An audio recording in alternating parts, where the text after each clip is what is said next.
and entrance back into the garden was eliminated from even being a possibility, then we have all that's recorded concerning the goings and the comings of all those that were descendants of Mother Eve and Father Abraham, and developed to the point where you cover a whole bunch of time within this short period of Scripture till you get to the 6th chapter, and things are bad. They're rotten. And when things are bad, then you have to step back and try to figure out, well, how did it get that way? And then you see that there is a means that's provided by God so that people can escape the crisis that's coming. And that's what this whole lesson will be involved in. Notice at the top of the page it says, this lesson will seek biblical answers to the following questions. How does one recognize the existence of a crisis? What should be the attitude of a godly person towards a crisis? And how does a godly person endure and overcome a crisis? And so here we've got chapters 6, 7, 8, and 9 in the book of Genesis is going to be dealing with this very situation. Now, the first question that's asked, and this will be the general flow in every one of these lessons, what indicates that there was a crisis during this time? What is it that's happened that demands the individuals who are part of that era, that demands them pay attention to the circumstance that they are in? What had happened? Do what? Sin had happened, that's for sure. And the sin was of such a nature that the inspired record says that every imagination of man's heart was only evil continually. Now that sounds bad, doesn't it? I mean, if you got a world of people and there are no redeeming thoughts among them, then that's pretty bad. And it's so bad that God says, well, I got a plan that I'm going to follow to take care of this sin problem. And that plan involved what? He's going to destroy the world. He's going to get rid of the creature that he created in his own image. So this is a drastic decision from our standpoint for sure of God in dealing with sin, which should, and of course if it hadn't before, then certainly we could see from the example of Adam and Eve in the garden and Cain and Abel and their offering of sacrifices and all that, we should see that God intends for people to actually understand what they're supposed to be doing, but not just to understand it, they're supposed to do it too. And because they didn't, it had so corrupted society to the point where God says, and what's the word used that God did what when he saw the world? He repented. What does that mean? It grieved him. He was sorry, okay? He was sorry. Now, there's a number of philosophical questions that could arise here, as to, and of course this has caused some even in previous times in Bible classes here that I've taught with teenagers, say, well, how come? I mean, God knew they were going to do like that, so how could you say that he was grieved? Did he want them to sin? No. Well, how come they sinned? They were allowed to sin. They had free moral agency. There was nothing that God could do other than interfere with their free moral agency to keep them from going in the direction that they went. Now, what's interesting is we'll see later on in this lesson how they got to that point, what the circumstances that led to the point where here's this description being given as to how wicked the world was. But of all the wickedness that existed in the world, there was a man by the name of Noah who found grace in the eyes of God, and ends up, he and his little old small family of 8 people are the only ones that are saved from the flood. So when he's grieved in his heart, he's sad that people have chosen that to be the case, then he determines that it's through the flood waters that he's going to cleanse, purify, wipe the earth clean, as you will. And if it had not been for the free moral agency exhibited by Noah, then that would have took care of everybody, wouldn't it? Well, sure would. Yeah. So why do you think we have examples like this throughout the Old Testament where here the vast majority of people are doing that which is awful? They don't have any any type of restraint. They're engaged in all types of activities that are contrary to God's will. And yet not everybody is. And so Noah literally has to stick out like a sore thumb in that society. The ridicule and the scorn, no doubt, that came his way was because he was simply determined to do what was right. Now, think about how, are there any applications that we could possibly make of that principle today? Well, sure, How many? Thousands on a daily basis. You show me someone who is doing what they're supposed to be doing and not satisfied to just not do that which is bad, but also stand in opposition to what is bad, and I'll show you a person that is treated with scorn. Guaranteed. Because the world and the world of the days in the days of Noah did not appreciate, as we'll see here in a few minutes, they did not appreciate somebody telling them what to do. It's sort of like I told the example, old boy at Bible camp a few years ago that was mad at the world. He just graduated from high school, and I told him to clean his bunk up, and he said, "I'm tired of people telling me what to do." And I said, "Well, young man, what are you planning on doing with your life?" He said, "I'm joining the Marines." I'd have loved to have been there and seen that, Tired of people telling me what to do. Well, there's a whole lot of people that are so tired of doing what God wants them to do, they just deny He exists and think that takes care of it. Well, it doesn't. And neither would that type of thing have happened in the days of Noah. So it repented, verse 6, it repented the Lord that He had made man, grieved him in his heart. He said, "I'm going to destroy man whom I've created, both man and beast, creeping thing, fowls of the air, for it repenteth me that I've made them. I'm sorry that I made this that has turned out so terrible." Now, what do you call it when you attribute human qualities to God? That's it. You heard it. It's a word that long. It's anthropomorphic or something like that. In other words, you attribute qualities and characteristics that man has to God for the sake of emphasis or to make a point, For example, the Lord's arm is not short that He cannot save. Well, what's that? That's using human qualities and attribute them to God. Does God have an arm that shrinks back, Is His ear heavy? No. That's qualities that human beings possess that are attributed to God to get a point across. And the point across here is that God is sad and sorry that man has got himself into such a pickle so soon. Now, of course, we'll end up finding out later on in 2 Peter chapter 3 that even by the first century, those that were making light of there being any such thing as a second coming were saying everything continues as it is now, all the way from the beginning. It's always been the same. There's nothing ever changed. But they forgot about what? They forgot about the flood. That's a pretty big thing to forget about, But yet they forget about the flood anyhow. And it caused terrible consequences for sure. And so He's going to destroy everything that has the breath of life in it from under heaven. Everything that is in the earth shall die. Now, what was the major reason why this crisis arose? What was it that happened? It wasn't like God just one day said, "You know what? They're not doing too good. I'm just going to wipe them off the face of the earth." What was it? And of course, here comes the point of responsibility, because somebody failed in the responsibility that caused this crisis to come.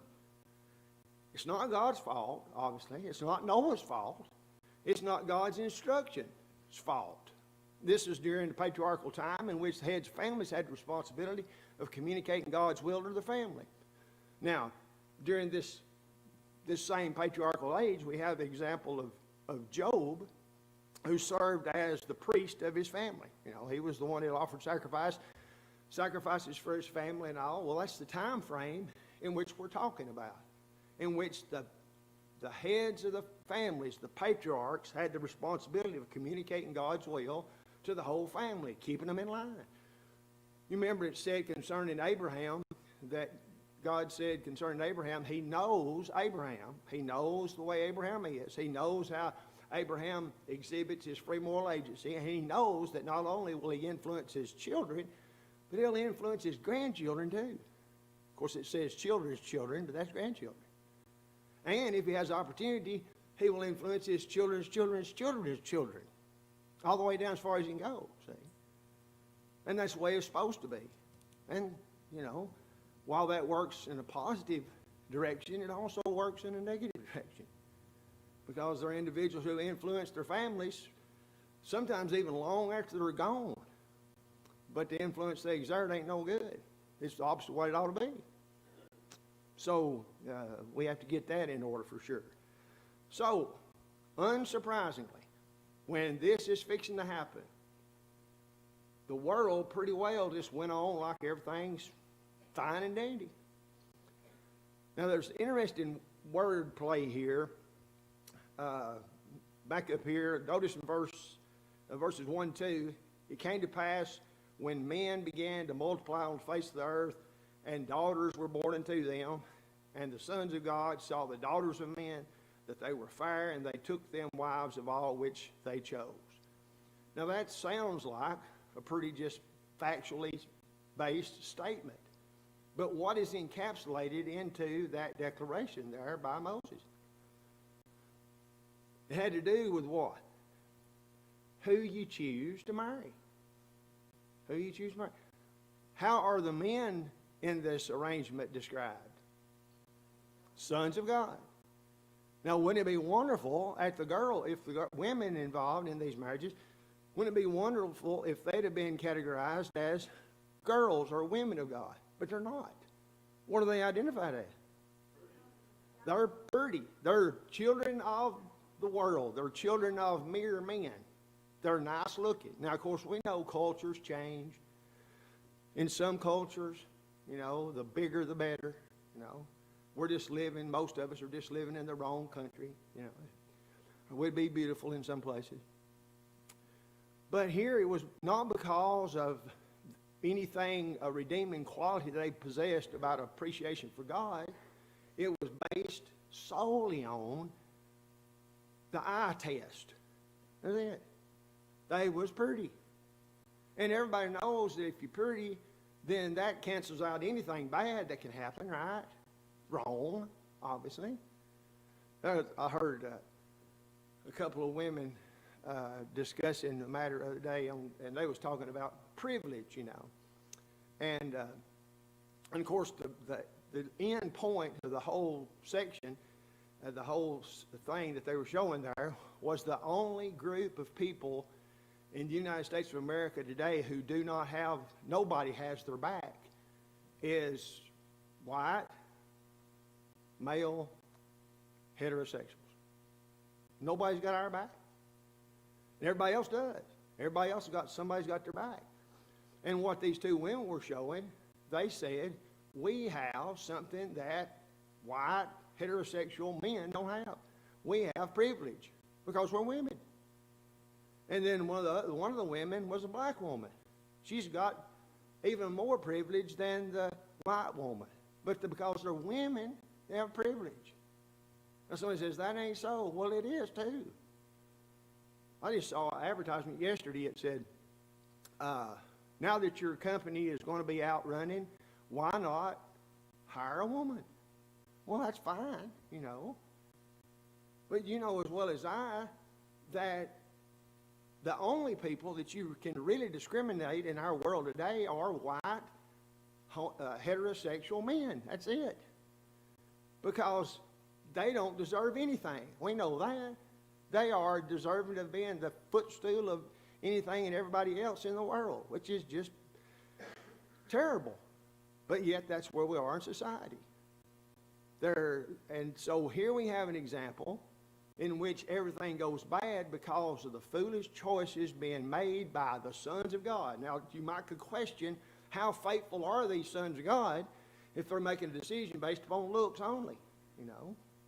Well, not very.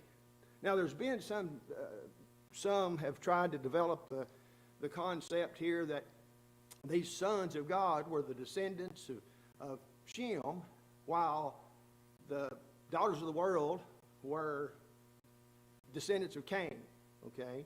And so this distinction between, and of course, if you could follow it all the way through and show a general pattern of everybody that was a descendant of Shem being godly and everybody that was a descendant of Cain being ungodly, then that'd work. But the point primarily is, and the one that we can apply today, is that here were people who knew better, could have done better, and yet they went against what they knew to be so and simply married based upon looks. That's it. Yes, sir. That's what I meant. I'm sorry. I said Shem. Shem ain't doing nothing yet. He's fixing to build an ark. So the descendants of Seth, excuse me, starts with S, I guess.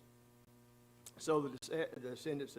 Now, that argument, of course, makes sense, but the principle applies regardless of who your great-great-grandpappy is. Just because you are from a group of people that's supposed to believe in God, then that means you should be doing things that are in accordance with the will of God. And obviously, and I doubt if this was the first decision they made contrary to that. But the results were terrible. Because then you've got a situation in which you've got only one of a couple that is concerned with doing God's bidding. But then you've got to even question, well, maybe they're not that concerned, or they would not have married this woman just because she's pretty. See? So it didn't take very long for things to get so bad, but with it no more, I'm going to take care of. Now, the next question that's asked here, well, not a next question, but you remember this situation during this period of time before the flood comes, even the Lord in Matthew chapter 24 makes a reference to it, remember? In Matthew chapter 24, verse 38 and 39, he says, "For in the days that were before the flood, they were eating and drinking, marrying and giving in marriage, until the day that Noah entered the ark, and knew not until the flood came and took them all away. So shall also the coming of the Son of Man be." So while you might figure that during the time in which the ark is being prepared, which happened to be prepared for how many years? 120 years of construction. That's a big job, big job. Some have supposed that it must have been being paid by the hour because it took so long. So no, it was a humongous job. One of these days, Lord willing, I want to go up and see the replica up in Kentucky or Ohio, wherever it is, because it's something to see, they say, for sure. But it's a huge monstrosity, 120 years. And notice the words that are used here in verse 3. The Lord said, "My spirit shall not always strive with man, for he also is flesh." Now that simply means that here he is acting like nothing more than an animal. He possesses a soul that will be somewhere forever, but he's acting like an animal. And I'm not going to continue to strive with him, but here is a period of respite in which man can turn it around, and it's 120 years. Now, what do you call that when you've got a statement of judgment coming, but yet you've got this time of delay? It looks like grace to me, doesn't you? I mean, here's what's going to happen. And here you got 120 years to listen to the preaching of Noah. You got 120 years here to get things in order. Of course, as would oftentimes be the case, people say, "Let me know when there's 20 years left, and I'll start." You know, ample time for sure. Ample time for sure. Nobody could say, "Oh no, we didn't know this was going to happen." Oh yeah, you did. You maybe didn't think it was going to happen. You maybe wished it wasn't going to happen. You may thought that Noah was lying, but no, you were given an opportunity to avoid the consequences of this destruction for sure. Remember in chapter 2 of 2 Peter, in verse 5, here's another example of using an Old Testament historical basis for a point to be made relative to us. When Peter's talking about how that God doesn't just let things slide. He used the example of Sodom and Gomorrah. Here he uses the example of the old world prior to the flood. and spared not the whole world, but saved Noah, the eighth person, a preacher of righteousness, bringing in the flood upon the world of the ungodly. So there again, Peter's using that example to say that you cannot just sin with a high hand and expect to get by with it. It don't happen. And when things are as terribly bad as they were in Sodom and Gomorrah, or as terribly bad as they were during the days of Noah, then don't be surprised if some calamity comes your way. But instead of actually paying attention to this preacher of righteousness, they just basically ignored him. They didn't pay no attention to him. Let me encourage you, if you have a chance on your computer or it's on YouTube too, I think, there is a broadcast, a documentary on the religion of green. And it's not talking about money either, you know. It's talking about environmentalist wackos is what it's talking about. It's talking about how that, and of course this whole concept of Mother Earth and Father Time and all that wasn't just invented in the last few years, obviously. But it has been promoted as if it is a religion. And you think about what has happened and how that has developed to the point where it is now, because people have been turned off, I guess you could say, to the true religion of the Bible, that Jesus Christ is the Son of God, that God created the world in 6 days, rested on the seventh day, and all that is the result of his handiwork. And he continues to uphold the world with the word of his power presently. Okay, but they don't like that. Okay, but it's always been the case, and arguments have been made from civilization to civilization, and even Tina was talking about some of the statements made by Indians that were almost right straight out of the book of Proverbs. You know, that's what it sounds like. A simple recognition of the puniness of man in light of the bigness of the world and the necessity of a creator God. Okay? Now, of course, from Romans chapter 1, we realize that doesn't tell us what we must do to be saved. But a fool is the person who cannot look at the created universe and determine somebody had to make this. It didn't just happen. And Paul made that pretty abundantly clear relative to the Gentile world in Romans chapter 1. But what happened is that in societies, there is the desire to be a part of something that's bigger than themselves. And of course, that's one of the attractions of Christianity. This is bigger than me. This is bigger than us. This is the culmination of God's plan from the very beginning.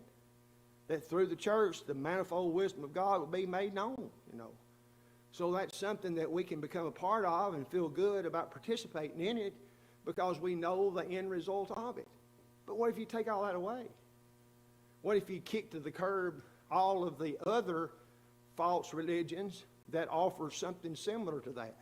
You got to have something to invest in.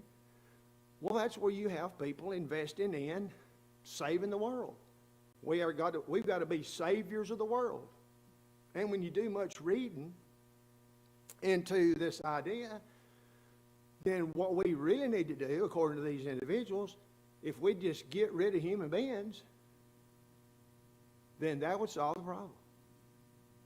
We got to do something to stop human beings from having kids. We've got to lessen the number of people in the world. We just really need to get rid of the human beings, and then everything will be perfect. Although you can also go on YouTube and you can watch a lion bite the head off of a poor little animal that didn't do anything wrong with him. But that's the religion of the green. And you're convinced that if you do this and these various things that we do that are supposedly helping the cause, and never, ever, ever do we step back from it and say, is this really helping? We don't ever ask that. I mean, it's very similar to what we're doing right now in regards to this virus. Somebody that's in authority says, you need to do this, and we do it without question. You know, and if you do question, off for your head. You know, we got to shut that mouth up somehow. But that is the religion of the green, the religion of worshiping the earth, you know. And what's always amazed me about that, though, is those that are the most vocal proponents of that, and guess where they buy and build houses? On the coast that are supposed to be under 20 foot of water in 3 years. I never have understood that. Don't make any sense. So you wonder, do they really believe that themselves if they're going to take positions like that? The religion of the green. So anywhere where people are refusing to submit to the will of God, such as in the days of the flood, prior to the days of the flood, they don't want anybody interfering with what they're wanting to do, what they've convinced is the best thing for them to do. And there's no doubt whatsoever that the more that Noah became concerned with their souls enough to tell them the truth, he was on the receiving end of a whole lot of hatred. There's no doubt about it. Because they weren't about to change what they were perfectly satisfied. It ain't never rained before. There's never been a flood before. What do you mean? And God's going to destroy the world? Yeah, I'll believe it when I see it. Well, then it's too late. It's too late. And all that Noah is attempting to do, and all that God is attempting to do, is to get people's attention, to cause them to rethink what they're doing and see if it's really what needs to be done. Is it for the betterment of humanity, or is it for the degrading of humanity? Is it beneficial, or is it not beneficial? And obviously, that is a question that would apply to so many different areas where we are today. Any comments on that?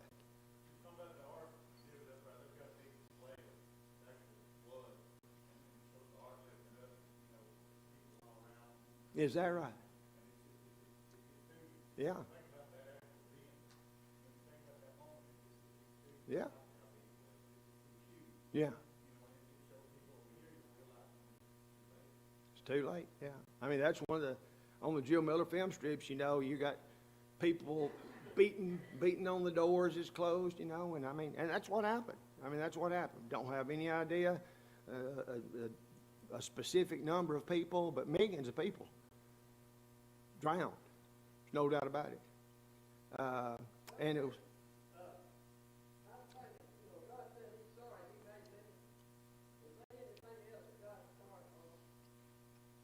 Well, I mean, he's sorry that man does what he does, you know. I mean, here's the thing about free moral agency, and it's so perfectly balanced that interference in man's free moral agency would negate the God and all his wonderful attributes.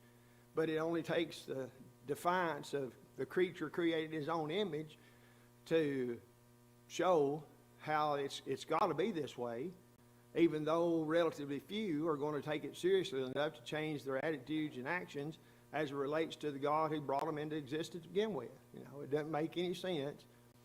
It is the height of ingratitude, for sure, but yet that is the common thread that runs throughout the Old and the New Testament, and even today. Sure, Lanny. Yeah.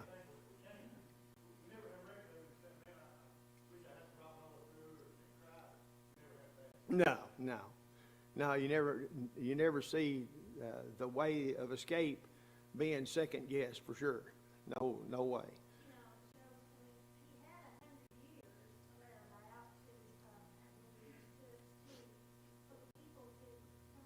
Yeah.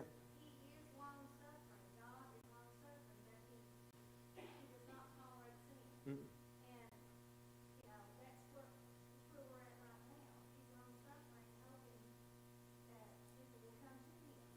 Exactly. Yeah, for so many.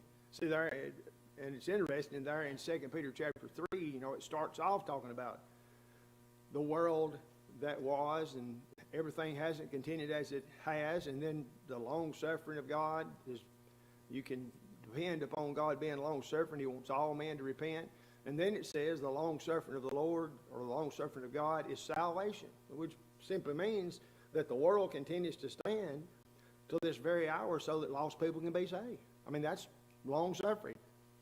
And that long suffering quality of God will stop, you know. And nobody can say, well, he wasn't long suffering enough. You know, you've heard the prayers, you know, maybe, hopefully these that need to obey the gospel or need to come back home to safety, hopefully have another time, you know. And most of the time, those individuals have had 1,000 times already. And then, sure enough, if they end up having an accident and are killed, then somebody says, oh, if they just had more time. Well, how much time you got to have, you know? Opportunities are not a continual thing. Another thing about here in Genesis chapter 6, verse 11 through 13, another characteristic of man, other than just being wicked and his mind was only evil continually, one of the things that's brought out also is a word that described them too. They were, starts with a V, violence. Violence. Well, if the other attributes of the world turned against God there doesn't get your attention, then that one surely should. You know, here was a period of time in which life didn't matter. You know, the sanctity of human life, it was gone by the wayside. Brute force, the law of the jungle, that was what went. You know, if you was the biggest, baddest, had the longest sword, had the heaviest hammer, then you ruled the roost until somebody came in that had a bigger hammer and a sharper sword. You know, that's violence. And violence filled the earth. And it was one of the characteristics also that caused God to say, I'm going to destroy man. You know, they didn't put a high premium on human life. And because of that, then they suffered the consequences because.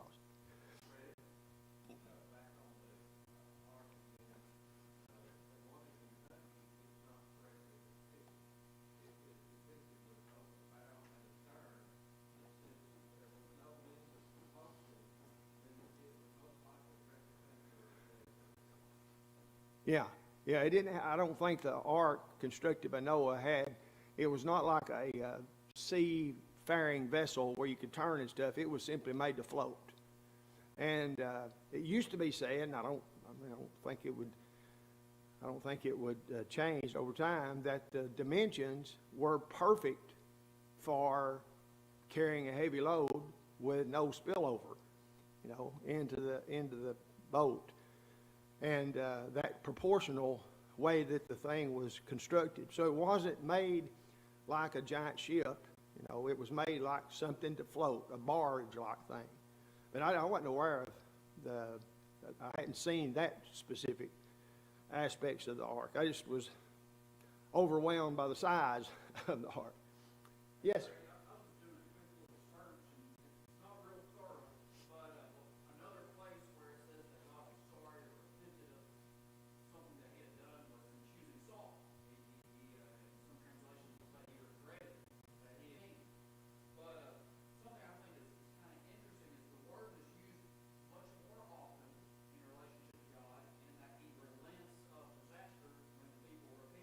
Yeah.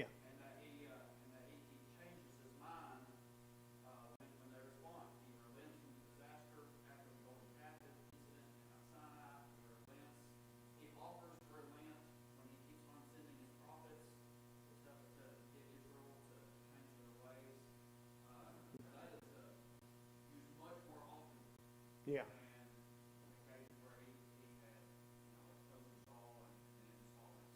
Yeah. And it's sort of like, too, well, I've always pictured the situation with Saul as they wanted a king like the kings around about him. And then you look and say, wait a minute, I thought that back there when Jacob was laying out the future of his kids, he said, you know, the kingly tribe was going to be Judah, and here Saul is from Benjamin. What's all this about? Well, now there's nothing that you can be dogmatic about, I don't think, here. But what he gave the children of Israel when they wanted a king like the nations, he gave them a king like the nations. He gave them what they wanted. And then it wasn't too long, they said, we don't want that. It's too late. You know, we gave you just what you wanted. And of course, as good as Saul started off, then you would think that, well, this is going to work out all right. But it was very soon evident that he had some major obstacles in his character that caused that to happen. And the same thing too, remember when Jonah was sent to Nineveh, you know, it says that, and his message to Nineveh was 40 days you're going to be destroyed. 40 days you're going to be brought to desolation. That was it. They didn't sing an invitation song. They didn't say, y'all don't want this to happen, do you? But it was built into God's dealing with man always, is that when a decree was set forth, that because of somebody's decisions, punishment was demanded, then if the person repented, then it wouldn't take place. That was always, and even a king like the king of Nineveh understood that principle. He says, you know, if we quit being so sorry and we show our penitent attitude in sackcloth and ashes, and we may even make our animals sit in sackcloth and ashes, then maybe he will turn his wrath from us and not destroy us. So, but it was dependent upon what they did as to what God did. And those examples, for sure. People have the ability to determine what comes their way, still possessing their free moral agency. God's will is constant, and it's how man responds to it as to what they see from God, in essence, in a sense.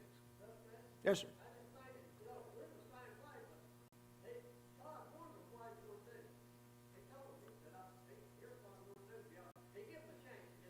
Yeah.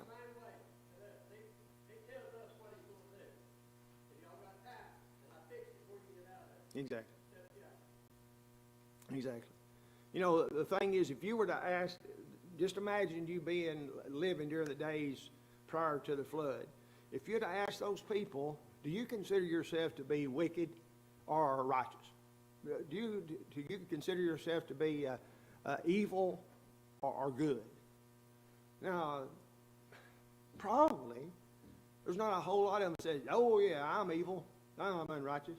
No, probably they would have started reasoning like, well, I'm not the best thing in the world, but buddy old Joe over there, he's a whole lot worse than I am. You know. So most of the time when people are actually engaged in that which is contrary to God's will, they won't man up and admit it. You know, they'll make an excuse. Well, the days of excuses is fixing to be washed away in the flood here in this situation for sure. Man, of course, multitudes and multitudes of people today, instead of going ahead and admit it that they are guilty, they'll try to blame somebody else. It's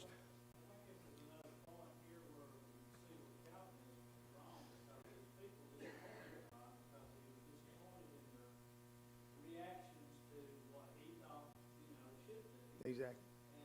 Same way with Saul and all those other instances, God was sorry that things happened like they happened, which means He created us in His image, which gives us a choice, free will agency, which says, God don't know what I'm going to do. God doesn't know the end result. If He did, it would be helpful. Yeah. Yeah. Because I still have a choice in the matter. Exactly. And I think some people get confused about that. Yeah, of course, the whole basis of Calvinism, because God, the whole principle of God from all eternity chose certain ones to be saved, certain ones to be lost, and you can't fix your station wherever it is. If you're a part of the elect, then you couldn't be lost if you wanted to, and if you're a part of the non-elect, you couldn't be saved no matter how much you wanted to. And of course, most people will see through that and say, wait a minute, that makes God the one that's responsible for whether I'm saved or lost or not. And of course, in a general way, that's true, but taking away free moral agency, it's ridiculous. The God of Calvinism is a tyrant. Obviously, he's not the God of the Bible, for sure. But people have, you know, how many of you ever heard anybody say, well, I couldn't understand that until God let me understand it. Well, what did he do? Did he highlight it in yellow? And you saw it all of a sudden you hadn't ever seen it before? No. Well, if he highlighted in yellow for you, but he didn't highlight it in yellow for somebody else, then he's not a God that's fair. He's a respecter of persons. But the Bible says he's not. So where do you go from there? You have to reject the whole concept of God interfering with man's free moral agency, for sure. All right. I thought we'd get all the way through this lesson. Let's pick up here. The state of wickedness to which man had become was so terrible. Now, let's make some applications of this that existed in the generation of Noah that affects today. Huh. Does it matter? I mean, that's the whole beginning point here in Genesis chapter 6. Does your choice of a spouse have any say-so in what results after the fact? Well, obviously so. Obviously so. You're almost led to draw the conclusion that if these sons of God had been a little bit more particular in who they chose to marry, then the flood wouldn't have happened. And I think that's exactly what God wants us to draw as a conclusion from that, don't you? If you go on beauty alone, remember, beauty is skin deep.